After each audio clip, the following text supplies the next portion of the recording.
Pinagpalang araw mga kapalangga.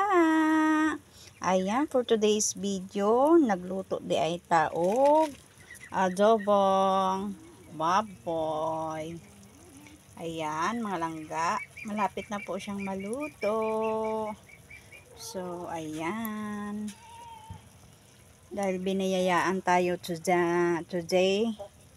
Ayan mga kapalangga, thankful tayo kay God. Kasi mayroon na tayong masarap na ulam. Ayan.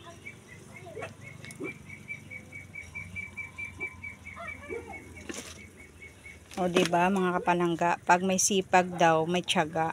Tapos may ilalaga. Kaya ayan mga kapalangga, kahit paano, nagkaulam ngayon tayo.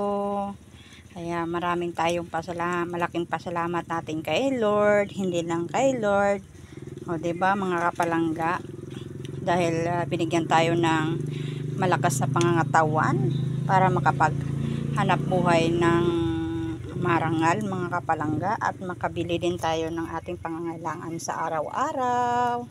Kaya ayan mga kapalangga, kung nagustuhan nyo itong ating video, paki-like and paki-share po at mag-iwan po tayo ng bakas para mababalikan po tayo. Thank you for watching. God bless all.